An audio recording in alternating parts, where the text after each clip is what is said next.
تاریخ اسلام کے اندر ایک بہت ہی پیارا نام گزرا ہے جن کو محمد بن قاسم کہتے ہیں۔ محمد بن قاسم وہ نوجوان شخصیت تھی، وہ نوجوان شخص تھے جن کی ایمانی طاقت اور جن کے ایمان کا جذبہ یہ تھا کہ ابھی آپ کی عمر 17 سال تھی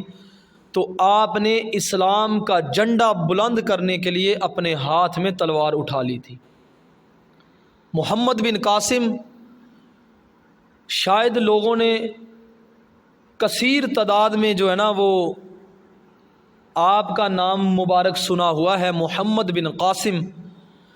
تو آج کل لوگ کہتے ہیں کہ یار یہ جو جہاد کے نام پر لوگ نکلے ہیں تو ان کی اتنی عمریں نہیں ہیں، یہ کیسے ایسے جو ہے نا وہ جہاد کے نام پر یہ کہتے ہیں کہ اسلام نافذ ہو جائے گا،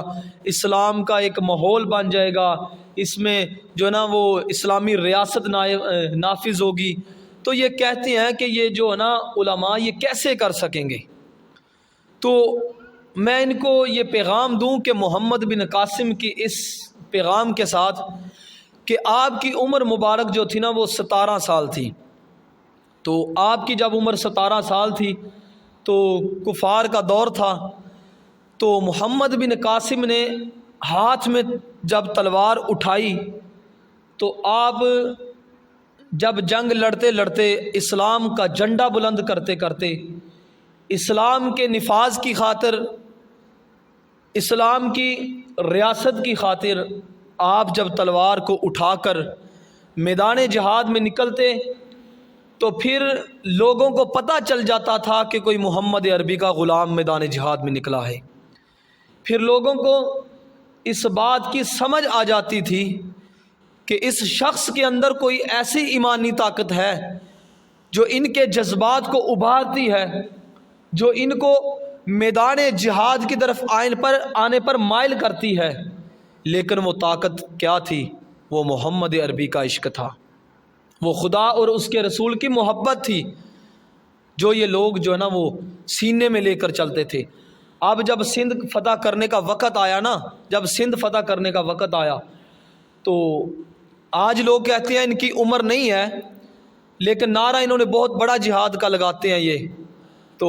اتنا بڑا پوری دنیا کے کفار کے خلاف یہ کیسے جہاد کر سکتے ہیں، یہ کیسے لڑ سکتے ہیں۔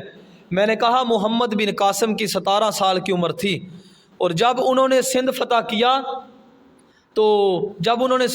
کیا تو محمد بن قاسم کی عمر 17 سال، جب آپ سندھ تشریف لائے اسلام کو فتح کرنے کے لیے تو آپ نے سندھ پر ان کفار کو ختم کر کے، ان کفار کے خلاف جہاد کر کے،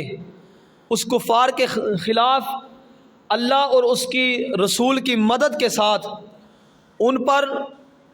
آپ نے ایسا قہر بن کر ٹوٹے کہ وہ بھی دیکھتے تھے کہ مسلمانوں کے اندر آج کوئی سپہ سالار آیا ہے، نوجوان ہے، 17 سال کی عمر ہے، اسلام کا جھنڈا انہوں نے سندھ پر بلند کر کے لوگوں کو یہ پیغام دے دیا، اے نوجوانوں، عمر چاہے کم ہو لیکن دل کے اندر جب ایمان کی طاقت ہوگی تو اس وقت میدان جہاد میں اگر کروڑوں کفار بھی ہوں گے تو تمہیں کوئی پریشانی نہیں ہونی چاہیے۔ اس لیے آپ نے سندھ پر اسلام کا جھنڈا بلند کر کے یہ بتا دیا، ارے اس اسلام کے اندر محمد عربی کا عشق دیکھا جاتا ہے۔ تو جب اس عشق کی پھر بات آ جاتی ہے نا تو پھر وہ حضرت خالد بن ولید ہو، وہ حضرت صلاح الدین ایوبی ہو، اگر وہ اکابرین صحابہ میں سے لے لیں تو وہ حضرت صدیق اکبر ہو یا عمر فاروق ہو یا عثمان غنی ہو یا علی المرتضیٰ ہو یا حضرت خالد بن ولید ہو، تو پھر جب یہ